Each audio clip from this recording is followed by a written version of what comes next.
Namaskar, on behalf of India Science and the Department of Science and Technology, I, Nidhi Kumar, extend a very warm welcome to you on this program. India has faced the COVID-19 situation with fortitude and a spirit of self-reliance. The COVID pandemic offers a unique opportunity for radically reforming India's healthcare system, which needs to be prioritized, escalated through infrastructure, investment, and manpower.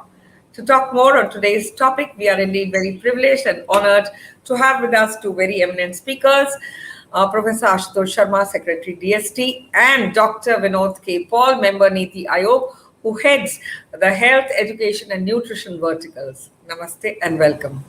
Namaste. The topic for today is DST India at 75, Azadi Ka Amrit Mahotsav Discourse series. I would like to first welcome Professor Ashitor Sharma, Secretary, Department of Science and Technology. He has been the founder of the Center for Nanoscience and Center for Advanced Imaging and Chairman of Chemical Engineering and Center for Environmental Sciences, all at IIT Kanpur. He's a recipient of many scientific awards and honors, including the Infosys Prize in Engineering and Computer Science, the Shanti Swarup Bhattagar Prize, Distinguished Alumni Awards of IIT Kanpur and Sunny Buffalo, and honoris causa from several universities in India and abroad. He has helped initiate several new programs related to infrastructure and human capacity building, innovation and startups, R&D and advanced manufacturing, waste processing, clean energy and cyber physical systems, industry academia cooperation, science communication, women scientists, and major international collaborations in areas of priority for the nation. And now it is my pleasure to welcome Amrit as our keynote speaker, Dr. Vinod K. Paul. Dr. Vinod K. Paul is a globally recognized medical scientist and a public health exponent. The Government of India appointed Dr. Paul as a member of Niti Aayog in August 2017, where he leads the health, nutrition, and HRD verticals. He has played a pivotal role in formulating key initiatives such as Ayushman Bharat, PMJAY, Ayushman Bharat Health and Wellness Center Scheme, and the Poshan Abhiyan. Dr. Paul is a part of the Union Government's core team for COVID-19 pandemic response, and he chairs the IMPART Group on Medical Infrastructure and COVID Management Plan, the National Task Force on COVID-19 ICMR, as well as the National Expert Group on Vaccine Administration for COVID-19, NEGVAC. He's also a fellow of the 3 science academies of the country and a recipient of the preeminent Dr. B.R. Ambedkar Centenary Award for Excellence in Biomedical Research by ICMR and many more. Thank you so much for joining us today for this very, very interesting conversation on India at 75. And now it is my privilege to welcome Professor Ashitor Sharma, Secretary DST, to share his vision and milestones achieved so far in the Department of Science and Technology. We welcome you, sir, and we request you to share your thoughts to make this occasion come alive today. Thank you, Nidhi. Let me first extend welcome to Dr. Vinod Paul. We are indeed very privileged to have him with us today. Dr. Paul has very deep insights, and he's been leading from the front all along the time of COVID-19. So we greatly look forward to hear his thoughts, his views on many different things that ought to concern all of us very, very deeply. About the Department of Science and Technology, we just completed 50 years, starting in 1971. Much of the capacity and capability in science and technology and innovation led by technology that we see in the country today can be linked to the support which has been provided by DST since its inception. Before DST, there was no structured mechanism or organization for supporting R&D in science and technology on large scale in the country. So whether it is about human resources, training human resources at different levels, and creating the necessary infrastructure for doing science and technology, seeding the areas of the future, and scouting for them proactively. All of this has been the activities of DST. In the last couple of years, last well, 5 to 6 years, DST has been focusing on improving the quality, relevance, and direction of research. So while we are fairly good at creating knowledge, often that knowledge does not have ready direction and relevance. As well as if you look at the basic sciences, while we are quite adequate in publishing quite a number of papers, that there's still some gulf between the quantity and quality. So several new schemes have been seeded in order to address these aspects. Another thing is focus on policies. So there are four policies which are nearly complete, to be released soon. The first one of them is an overarching policy in science, technology, and innovation for the nation. The second policy is on geospatial data and applications, which means basically surveying, mapping, etc. Digital geospatial data, its creation, its sharing, its use, which is going to have huge impact on Indian economy. The third policy is related to creation or effective creation of science and technology infrastructure, its use, its sharing, its maintenance, and its disposal. Every year, just the government resources create tens of thousands crores worth of infrastructure in science and technology every year. If we could fully leverage it, that would be truly transformational. And finally, the fourth policy is on scientific social responsibility, which can be explained very quickly and very simply by saying that our science and technology institutions, our scientists, our projects, all of them have certain instruments at their disposal, and these instruments are information, knowledge, infrastructure, and human resources. If we were to use any of these instruments to reach out to any section of society and empower them, that counts for scientific social responsibility. Whole lot of us are already doing it, but this provides a very structured framework for undertaking these activities. Finally, let me quickly say that we are getting totally future ready. Two major missions. One of these major missions in cyber physical systems, an investment of 3,600 crores, has been launched over 1 year ago, and they're already doing fantastic things are coming out of it. The second mission, which is nearly ready to be launched, it was announced in the budget speech, is rupees 8,000 crore mission on quantum technologies and applications. So quantum computing, quantum communication, quantum devices, quantum algorithms, quantum materials, all of that. This is really the final frontier of technology, if you would, in the future. And finally, we have been paying attention to the to diversity, equity, a level playing field for all stakeholders of science and technology. So, for example, in gender equality, we know that in many areas of science and technology, the participation of women is rather limited. In some of the places like technology in IITs, it could even be of the order of about 10%. And we certainly need all of that to bring in new perspectives, to create new leadership in women. Um, I often say that I haven't seen a bicycle that runs very well with one wheel, except in circus.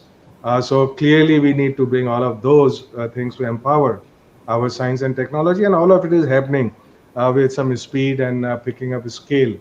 Of course, the activities of DST are very wide, from atoms to astrophysics, from basic R&D to applied R&D to technology development, to innovation, to startups, supporting industry, supporting farmers, supporting students and professors and scientists everywhere. So I would not be able to sum up all of that in another 5 seconds, so I would stop there. Thank you. Thank you so much, sir, for those very, very inspiring thoughts that you've shared and the insights. And I now request our keynote speaker for today, Dr. Vinod K. Paul, to please share his views on the topic India at 75, something that was coined by you and by Niti Aayog, sir. Thank you very much, Nidhi, and thank you for this opportunity. Thank you, Dr. Ashutosh, for your stellar remarks. Uh, the human development is linked to, first and foremost, survival, healthy survival. And when we talk about healthy survival, we are talking about good health, and good health is about physical, mental, as well as spiritual health. India in the last 75 years has made significant and consistent progress in health. There is no doubt.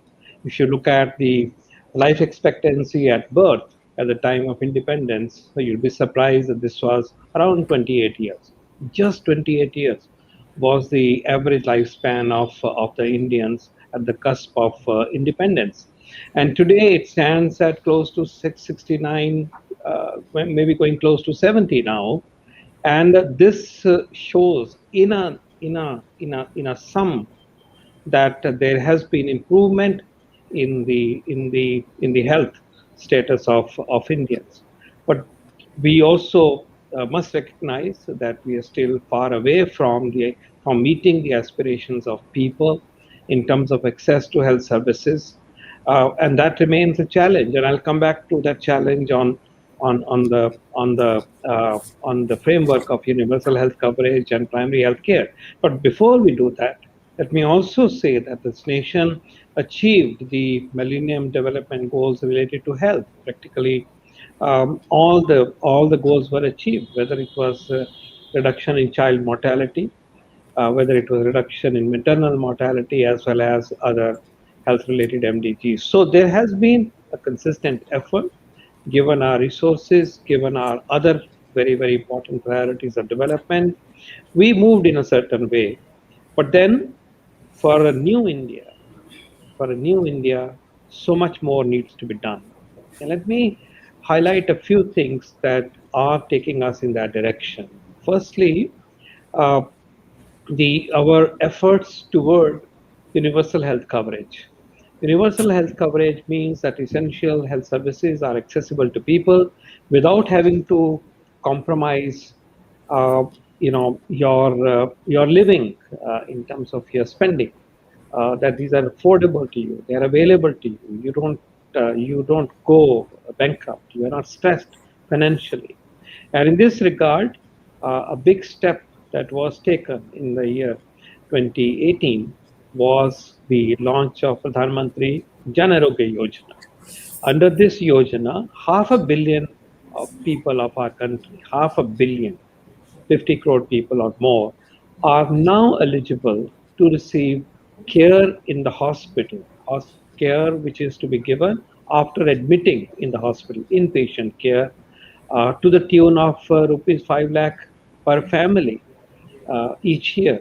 And this encompasses child health, issues related to obstetrics and cancer, heart surgery, other kinds of surgeries, orthopedic care, cancer, and so on. Practically all the conditions, barring the very, very few most sophisticated conditions, are covered under this particular scheme. So I think we are making significant progress on the path to universal health coverage, and this particular initiative and this mission is a watershed moment, and we would like to build on this experience. In more recent times, again in 2018, a very major push has been given to primary health care. Primary healthcare is the most important part of health. Primary healthcare means I access services close to my place of living, and this truly means the common conditions. It means those services which can be provided on ambulatory basis or outpatient basis, and also coupled with health promotion, preventive care. And this paradigm of primary health care is now very much on the move. Um since the launch of the Ayushman Bharat second limb, the first being the Mantri Janaroka Yojana, which is the universal health coverage, and the second limb of Ayushman Bharat mission is the Health and Wellness Center mission. So these health and wellness center would be the hubs of primary healthcare, the focal points of primary healthcare, and they will be manned by a mid-level provider, often a nurse, often a person who is specially trained for certain tasks, along with the team of our frontline workers, such as the ANMs and ASHA workers. With this health and wellness center would be available for people to access their primary care needs. It will be not only providing the classical maternal and child health and antenatal care and services related to communicable diseases, but also will be a hub where hypertension, diabetes, non-communicable diseases, mental health, eye care, and other forms of primary care services would be provided brick by brick. We propose to develop 150,000 such health and wellness centers across the nation by the year 2022. And we are on track. We already have commissioned around 77,000 such centers since it was launched. The program was launched in 2018. So on the one hand, the universal health coverage for secondary care needs, inpatient care, and on the other side, primary health care for your daily healthcare needs and health promotion. I also would like to mention that this is not only rural, but also in the urban areas, and those models are being developed. I may also highlight here in more recent times the push for the digital health in particular. And in the context of COVID-19, the coming of telemedicine, which is one form of digital health we can talk about, has really been so very helpful.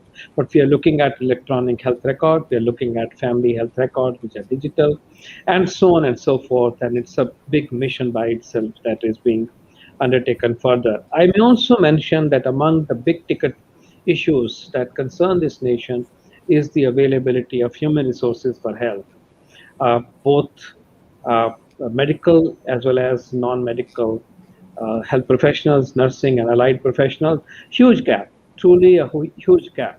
But in more recent times, again, a very significant push to increase the capacity for training of doctors from about 50,000 seats per annum. We are well above 80,000 seats right now across this nation, with addition of unprecedented number of medical colleges, more so in the public space, in the government system of medical colleges, in addition to increasing number of the All India Institutes of Medical Sciences, over 20 that are being developed, and six of them are fully functional. Others are in various stages of operationalization. So huge push for training of doctors. Postgraduate seats are also close to doubled. We have two systems for postgraduate training: the National Medical Commission or Medical Council of India system through medical colleges.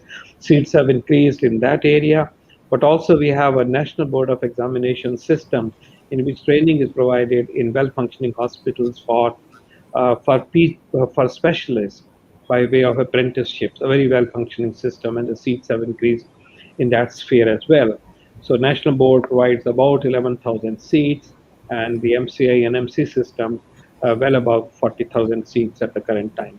So we have pushed postgraduate education hugely. There is an innovative diploma courses to be run at district level hospitals in key priority areas. National Medical Commission bill was passed, and a new regulator for medical education has come up. Same will happen with nursing regulator and so on. So very major area of reform that has been implemented in the last 7 years or so. Likewise, we are working very hard to increase the bed capacity. We would like to see increased government as well as private sector participation in facilities. We have about about just about a million beds, but we would like to this to be doubled from about 11 lakh to about 22 lakhs or more. This norm of one bed per thousand, what we have needs to be two beds per thousand. I'm happy to state that at least in terms of doctors, we are quite close to achieving the ratio, the WHO's ratio, which is one doctor per thousand by the year 2024 or so. It is within our grasp as a very major achievement, but then we would like to go much further than this. We also have initiatives to promote Ayush in multiple ways as a way of life, as a way of health system of our own nation available to people of India. I'll pause here, but there are challenges. And going forward, what we know in the post-COVID-19 era is that health is center stage for the development endeavor of the nation. Health investments have to increase. And when we talk about increased health investment, we are talking about investment both by the union government, but also by the state governments. So two-thirds of spending on health, public spending on health, is from the state governments, and the 15th Finance Commission, as well as National Health Policy, envisages public spending to the tune of 2.5% of GDP by the year 2025. So we need investment to come and investment to be utilized for better health. We need more money for health, but we also need more health out of the money that's available. Thank you very much. I'll be happy to answer your question. This is a quick update on the major issues of our concern. Thank you. Thank you so much, sir, for sharing those insights and speaking at length about promotive, curative, and preventive health and landscaping the whole thing. And in the end, what you said, I'm reading out something which I just Googled and read. The benchmark spending of funding towards healthcare should be around 8% of the budget. This is your speech. Thank you so much, sir. And 8% of each state budget, and Yes, that's sir. the aspiration we have from the National Health Policy. If we do that and we likewise push our own central government budget, then we will be able to achieve this kitty. So it's a journey of the entire country, entire society, and entire nation. And health, as I said, and Ashutosh would agree, is today at the heart of our development endeavor. Thank you. Absolutely, sir. I now request Professor Ashitor Sharma ji to allow me to take the questions that are flashing on the screen, sir. Thank you, sir. So, Dr. Paul, the first question. This is, how can we strengthen primary healthcare in India? Tell us about Poshan Abhiyan, because as you mentioned, Ayush, just now, eating right is also very important. In the pandemic, this question comes from Bharatiya Vidya Bhavan, Arts and Science College, Kerala. And she has complimented you to talk about lifestyle diseases and the whole arena that you just shared with us. She has asked a question which is very broad. It has about 4 questions and it will need a long time, but let me touch upon the core issues. I think the importance of primary health care is of profound significance. It's about prevention, it's about right eating, right lifestyle, it's about right not doing certain things which are bad for health. And here, tobacco, alcohol, drug substance, they have no place at all. And because it has come from a young student, I guess, I want to tell you that please stay away from these products that cause huge ill health. And we have to be very, very mindful of this. In terms of the primary health care scale up, I touched upon the health and wellness mission.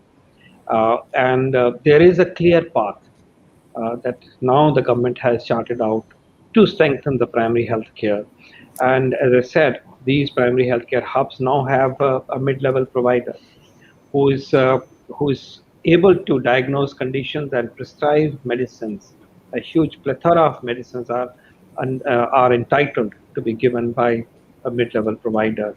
Screening for blood pressure, for diabetes, for malaria, for pregnancy test, for example, and so on and so forth are also being placed in the health and wellness centers, because these cost money to the person, and out-of-pocket spending by people up A lot of it is about drugs that you need, medicines that you need in an outpatient setting, as well as the diagnostics that you need. So in a way, it's being done. But I think to my students, young people, I want you to be mindful of your health and remember that you are in a phase where you're still perhaps developing your habits, and therefore I urge you to develop good habits. Good habits means that you truly, yes, you indeed eat right, and you can depend on the traditional thinking around good eating. You do not indulge in foods that enhance your weight, that destabilize your physiology. Let me tell you, dear, that we believe about 10 to 12% of you are pre-diabetics today among young people in late schools and young people in colleges. About 10 to 12 of you are pre-diabetic already. The incidence of obese adolescents is rising. We have the problem of thin adolescents also. And also, let me remind you that half of the girls in colleges and schools are anemic. You may not know it, but you may be wondering why you can't do a geometry exercise. It may be all about anemia. It's all about also adequate sleep. Sleep is a very important part of health. Are you sleeping 7 to 8 hours per day or not? If you're not, very often you cannot concentrate very well. And one of the main reasons for not having good sleep is that you are looking at your screens too much until too late. So there are other things that I would love to speak to young people about good health, but the point that I wish to make is that good lifestyle is very important.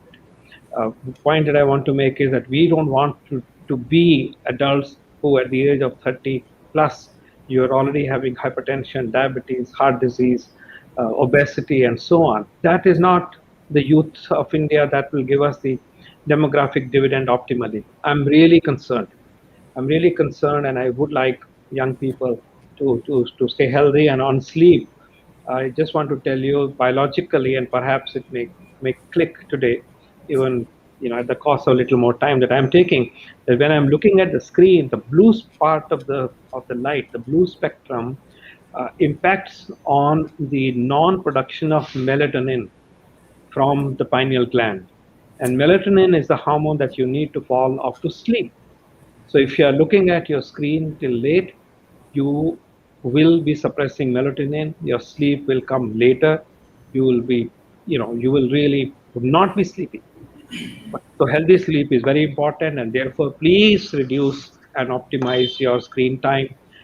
Walk, exercise, yoga, and good thinking, and staying away from some of the things that I talked about are very, very important for the youth of New India. That's my message on New India at 75 to our youth. Thank you so much sir for that insight and आपने तो सच में ये कल्पना की है कि नया भारत कैसा हो, और जैसे आपने कहा एनीमिया मुक्त भारत, यही विजन हमारे माननीय प्रधानमंत्री जी का भी है. My next question to you Ashitor Sharma sir, what are the compelling lessons that we could learn from this pandemic now that we may see an onset of a third wave, and how can we leverage these new technologies from a scientific point of view? This question comes from Shivani from Chhatra College, Ranchi, sir. First, I would like to say what an important message that Dr. Paul gave all of us, also the younger people. In the lighter vein, I could say that when I want to go to sleep, I'm not able to go to sleep. I look at certain channels on TV, and that puts me to sleep right away, blue light or not. It doesn't really matter. But that's a joke. That's in the lighter vein. Now about the technologies of COVID-19. It's not so much the technologies of COVID-19, but the processes by which we could arrive at those technologies and products in a very short time. It has some very compelling lessons for our way of doing things, even beyond COVID-19. So very quickly, when we started the time passages of COVID-19, the country had very little in terms of products and technologies relevant for COVID-19. whether it was ventilators or even PPEs and N95 masks, or all kind of diagnostics for COVID-19. And certainly vaccine was something a little bit on the horizon there. And of course, it was difficult times because the supply lines are disrupted, labs and campuses are shut down, whole lot of constraints. But despite all of that, many things happened with very great speed, and they happened. They produced these products and technologies which are indeed world class. So how did that happen, and what is the lesson in it going forward? Well, first of all, that there was a very common shared purpose, and the problem was very well defined, and it was immediate, clear purpose, which brought about everybody spontaneously together. So there are three different actors that have to work together in order to develop relevant technologies, which will also find market. These three actors are academia and R&D on one side, industry and startups on the other side, and the third strand of this triple helix, and more people call it now, is the government. And a whole lot of time is the government which is the buyer. But regardless of that, it needs to empower each of these sectors, industry, academia, working together. And that happened spontaneously in this particular case because of this very shared vision, this shared purpose. So I think there's a cultural aspect of it which is so vital. So you could ask, well, could we not develop these ventilators with ITO, with artificial intelligence 5 years ago or 10 years ago? If I think about it, we could actually. It's just that there was no clear and present purpose to do that, and we also fragmented. So every hospital, everybody, they import things as they need it. But this was a time when that you could not resort to overnight import and stuff like that. So anyhow, everybody woke up and they delivered. Basically, what it indicated is that, look, if you can pose a clear problem and you know that there is light at the end of this tunnel, then people can actually lick any complex problem. And you can do that, our scientists can do that with the quality which is global. And so this is something that we are now weaving into our way of doing things, our projects, our missions. I talked about this mission on cyber physical systems.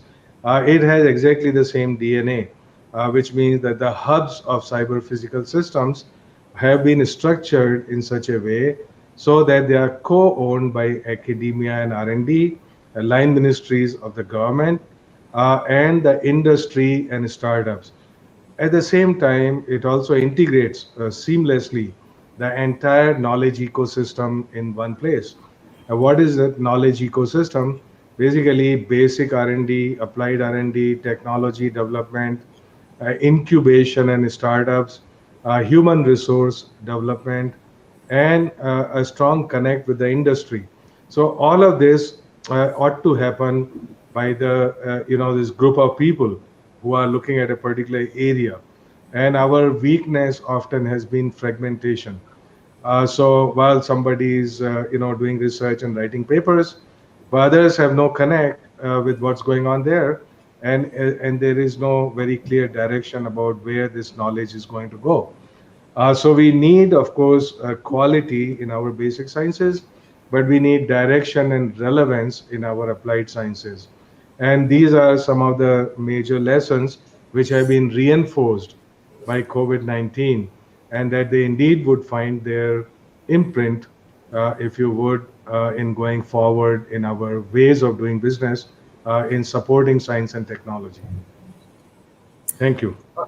Thank you, sir. And I hope that answers your question, Shivani. A big shout out from us here for all the scientists and all the healthcare workers.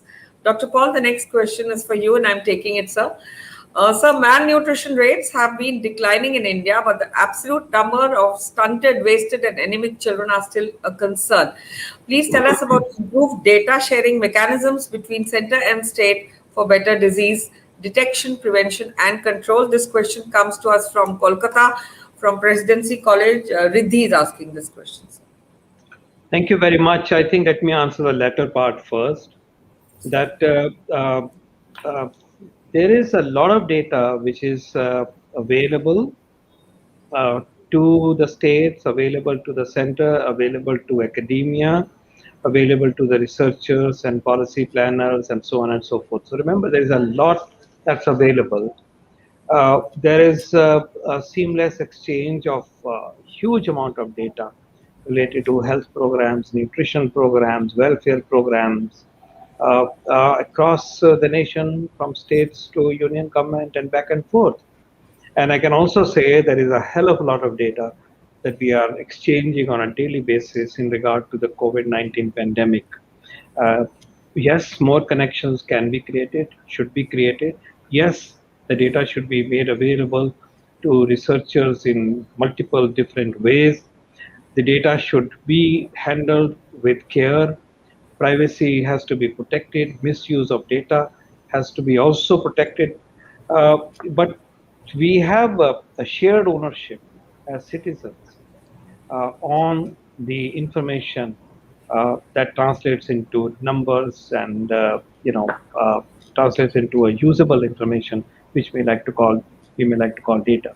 I think there's plenty for us to work with, and I don't see any significant issue in terms of the normal working that states and union governments have. But yes, there are areas where the data frontier and data sharing should be pushed further.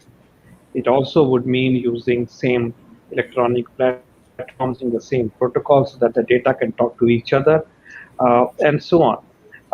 For example, in the COVID system, the diagnosis data, the RT-PCR results data comes to the Indian Council of Medical Research. The vaccination data is on the CoWIN, right? And the data on information about cases and so on comes collected by the state, district, and states, comes through a different portal, but all of these speak to each other. Having said that, we would be quite happy at NITI, and I'm sure across our departments, uh, to solve problems in regard to sharing of data for decision making, but also in today's discussion, sharing data, providing data in a certain form for research, analysis, and drawing lessons. And we are together in this. I am votary of making use of the information for larger public good, because data indeed is a public good and a shared property of all the citizens of India. Let me now come back to the issue of nutrition for a, for a brief period of time. When we are talking about stunting, we are talking about a child who, for his age or her age, is short. So if a 5-year-old child has to be this, if that person or child is stunted, looks like this short. So maybe this child who is 5 years looks like a child who is 3 years in terms of the height. That's stunting. Wasting is a situation in which a child is emaciated, has wrinkles, and very shrunken face, may have no stunting. That means the height is preserved, or even the height may be affected, because that combination can also exist. So when we talk about stunting and wasting, we should be clear what we are talking about. Remember, stunting is something that happens if there is a chronic and a long-term stress and long-term reasons that cause undernourishment or nutrition compromise. If it is acute over a short period of time, you are wasted because you lose the fat and the muscle. Your height is protected. For height to be affected, you need the undernutrition, undernourishment to be there for a long period of time, after often months on end, if not longer. Now, when you unpack the story of undernourishment, stunting, and wasting or wasting, then there are, and now I'm talking about children essentially, there are three dimensions to it. The first dimension, I want you to understand that it is not only about food, and that's why let me elaborate. The first dimension is that if I am born small, if I did not grow optimally in the womb of my mother, Instead of weighing 3.2 kilos, if my weight at birth is 1.8 kilo, instead of being, of normal height, normal length, I'm short already, I'm already stunted, and I may also be wasted. So remember that it is undernourishment or malnutrition doesn't necessarily have onset after birth. There is something that happens before birth that we should be clear about, and that would obviously mean that it has something to do with our genetics and epigenetic factor. What we know is that genetics is the same for the entire world or entire humanity, but the epigenetic factors suppress the growth of the child in utero in certain populations which have been deprived and compromised over centuries, over generations.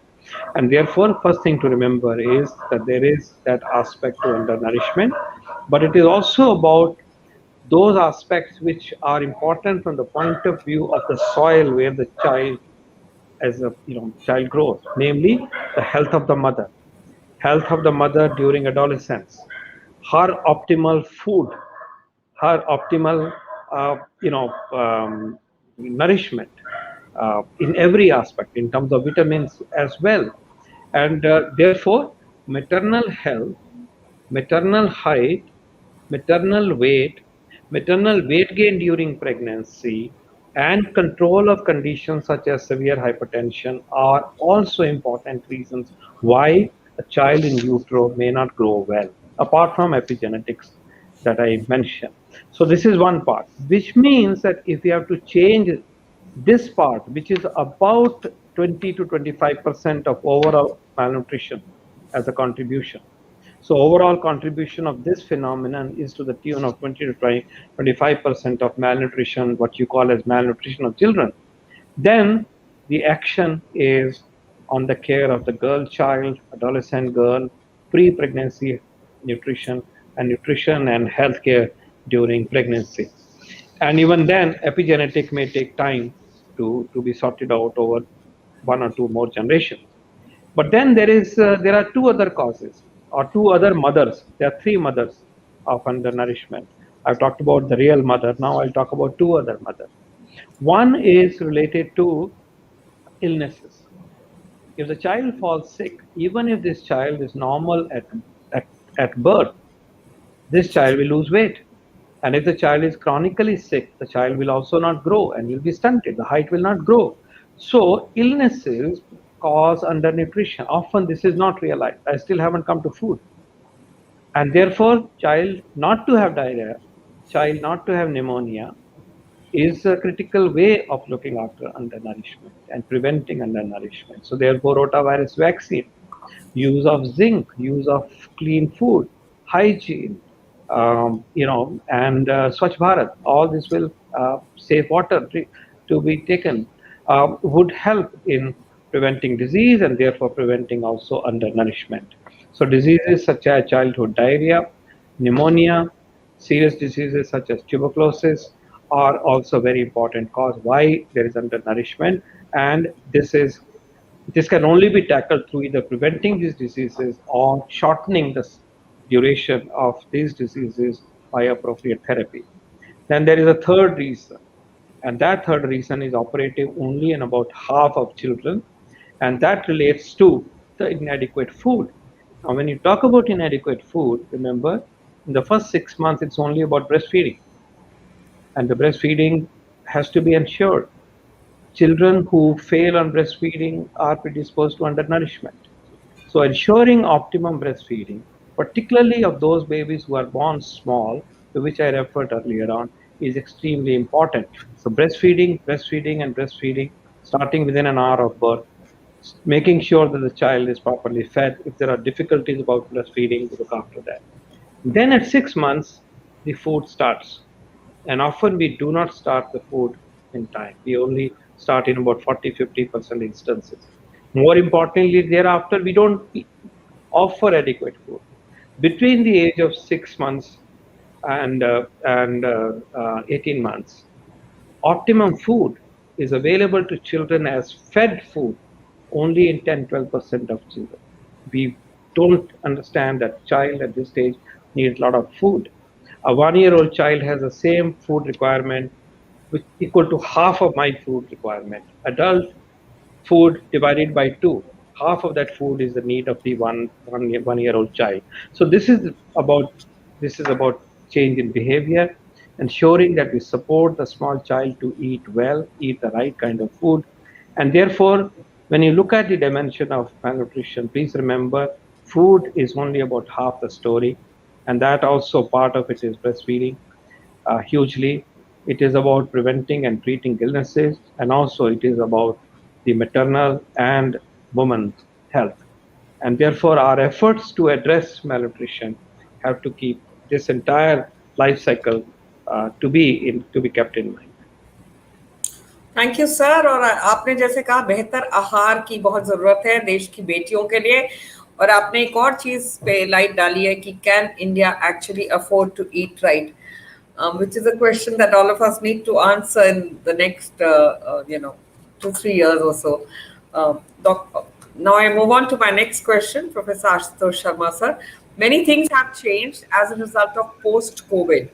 There will be changes in geopolitics, supply chain, and technology.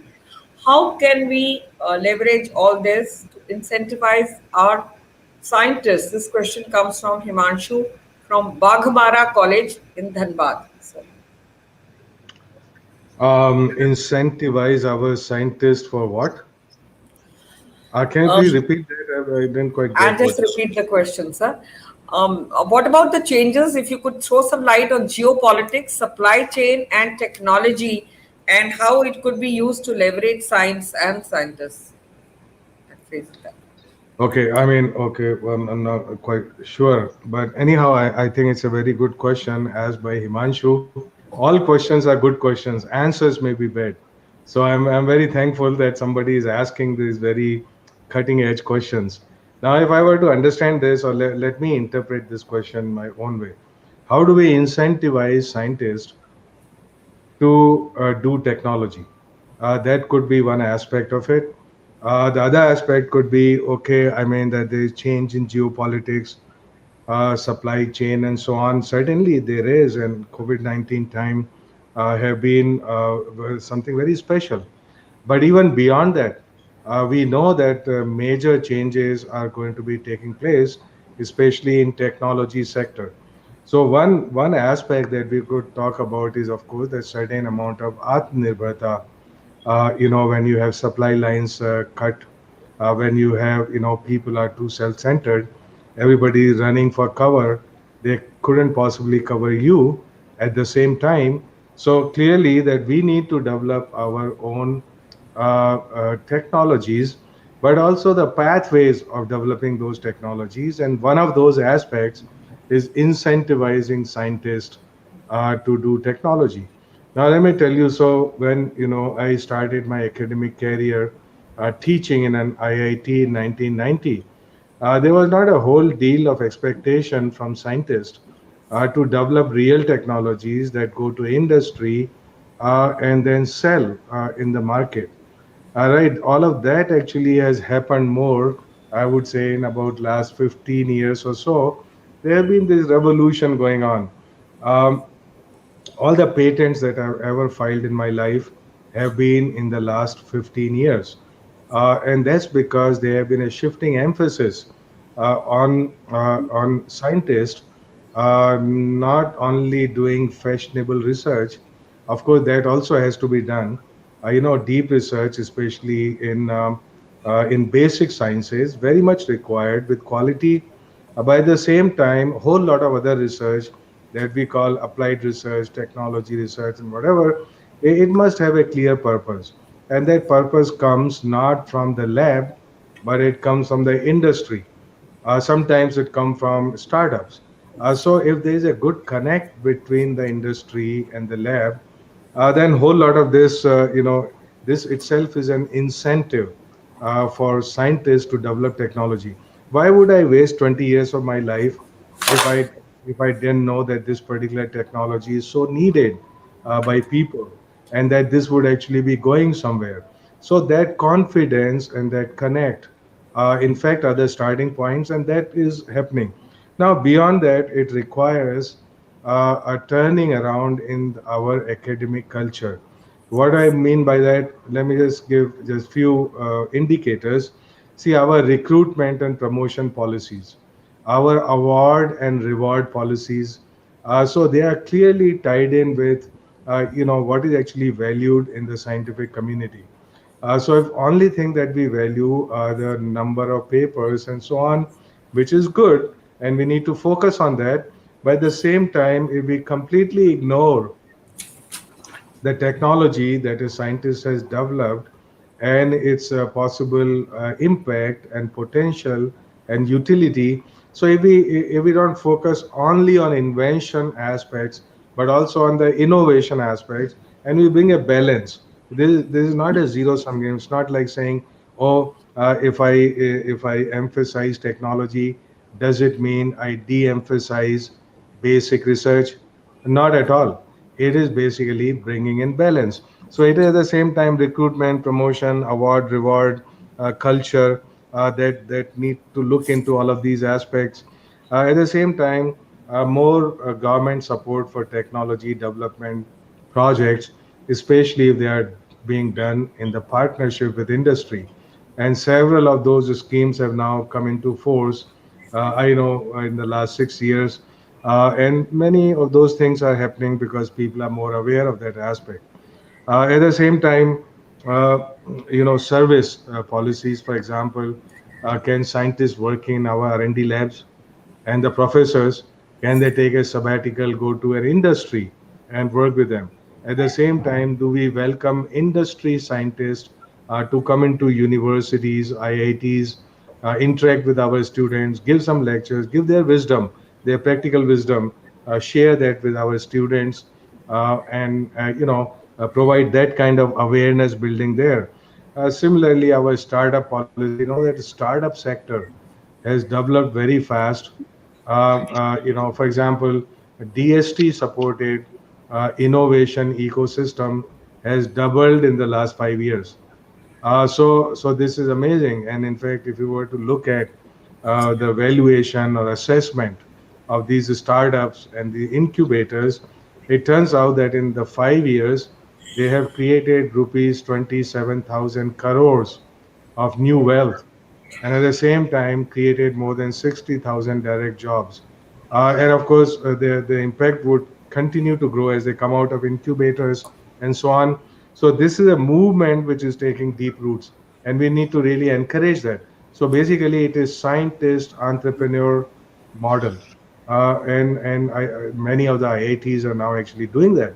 I saw a new policy, in fact, from IIT Kanpur, which in fact allows undergraduate students to take one semester off in their 4 years of course in IIT. They can take one semester off to train in startups and innovation. And they can work in a startup, they can get training in startup, they can do some project or stuff related to that. This is an experiment.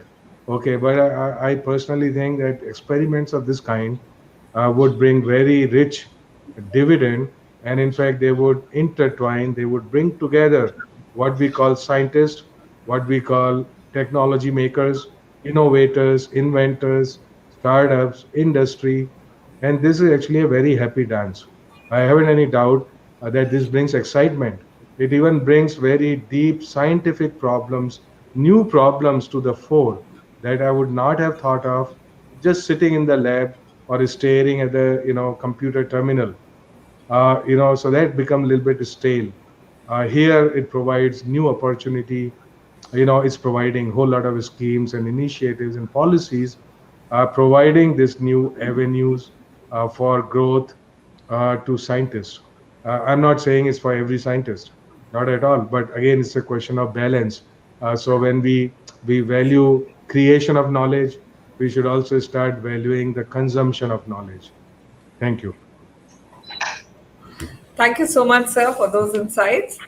Dr. Paul, sir, the next question for you. Um, you spoke in your speech about increasing the number and augmenting the number of medical seats in the country. Um, how could we perhaps relax rules for reskilling of human resources and utilize them fully? This question comes from Dipali from JNU. And another question added to that, a sub question, since this will be the last question, sir, is your take on vaccines.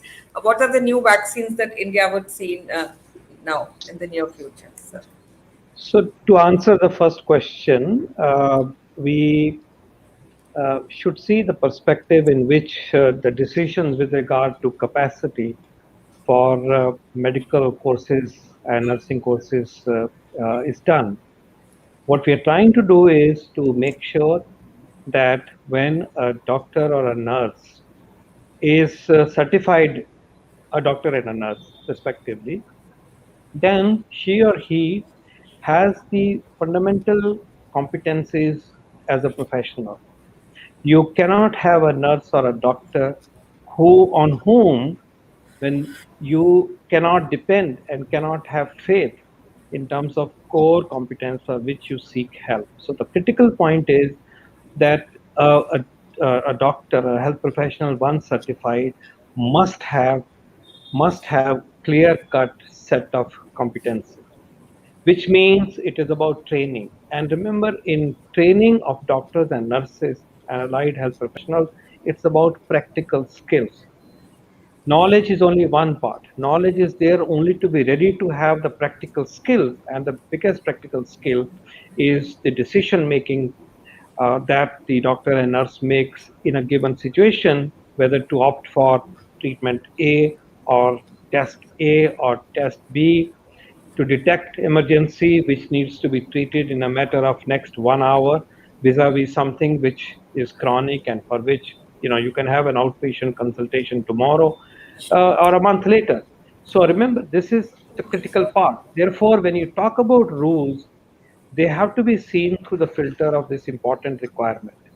And when you talk about relaxing the rules, the relaxation will stop at a point where the scenario is likely to compromise quality. And that is the job of the regulator, to find the space where the two things get balanced out. That you do not want an MBBS course, let's say, for 20 years or 12 years, because you can keep on gaining your competencies, or 7 years. And then you want to make sure at the same time that during this period, you have enough infrastructure, enough opportunities of coming face to face with clinical materials, and enough laboratories and enough interface with the community to be able to get the required set of competencies by an average medical student. Therefore, relaxing the rule is to be not as an rule, but as an exception. And there are other ways of tackling the part of having other cadres of healthcare providers who, with the less number and the less range of competencies, can play a certain role. We call it task shifting. For example, there are several things that the doctor does in the normal course of a day which can technically be done by a nurse. There are certain things which the nurse does which can be technically done by an by an, let's say, an MBA or MBA training, or somebody who is class 12. For example, making entries on a computer of something which is non-technical need not be the job of a doctor or a nurse. It can be done by other people.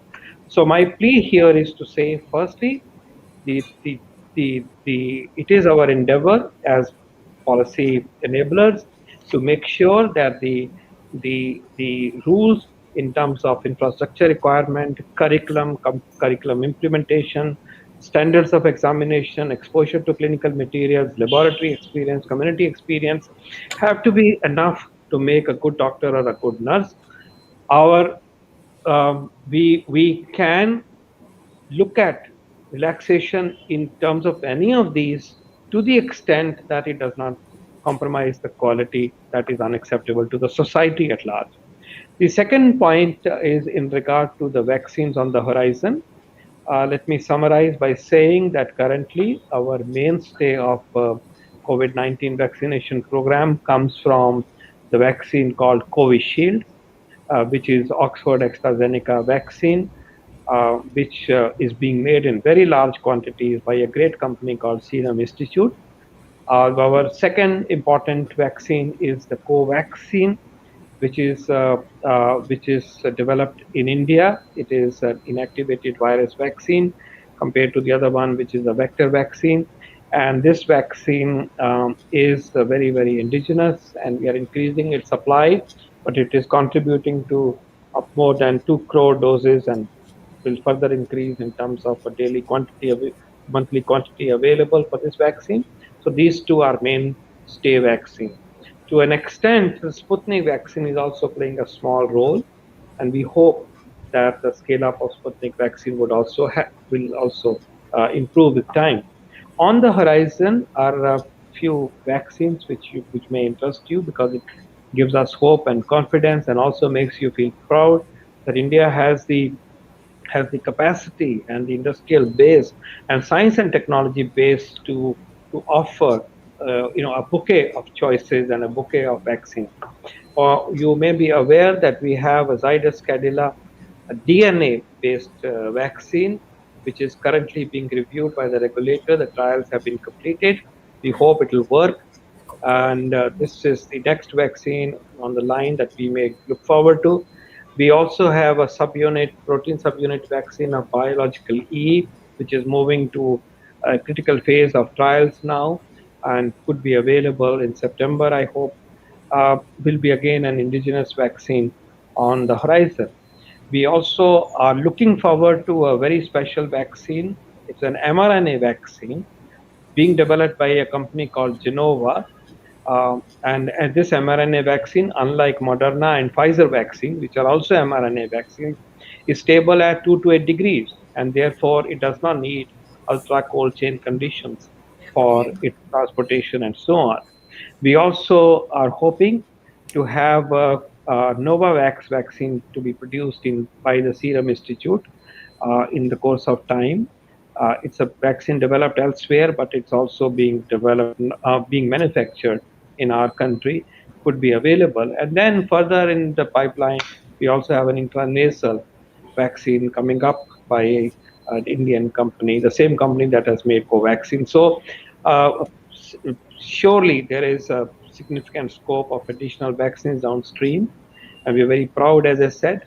And as we move forward, availability of vaccines will increase, and the types of vaccines available to Indian people, to India, would also improve, and we will fight this battle successfully with other tools, but also through the universal uptake of COVID-19 vaccines. Thank you, sir. More power to the health sector in India, and more power to India at 75. With this, we come to an end of the question-answer session today. I thank Professor Ashitor Sharma ji and Dr. Vinod K. Paul, our esteemed keynote speaker for today, for sharing their views on today's topic, Azadi का अमृत महोत्सव. तो जिस तरह की हमने कल्पना की है नए भारत की, India will be that at 75. But we need to close now due to paucity of time. I thank the audience for watching. India's health sector can emerge as the biggest driver of growth and employment in pharma, biopharma, hospitals, doctors, nurses, medical equipment, and as you said, Ayurveda, Siddha, and the whole spectrum of wellness and well-being. On this note, this is a wrap on this edition of DST series. I thank the audience for watching. And as we firmly sign off, I request you to please rise for the national anthem. Jana Gana मन अधिनायक जय हे भारत भाग्य विधाता पंजाब सिंध गुजरात मराठा द्राविड उत्कल बंगा विंध्य हिमाचल यमुना गंगा उच्चल जलधि तरंगा तव शुभ नामे जागे तव शुभ आशीष मांगे गाहे तव जय गाथा। जनगण मंगलदायक जय हे भारत भाग्य विधाता। जय हे जय हे जय हे जय जय जय जय हे।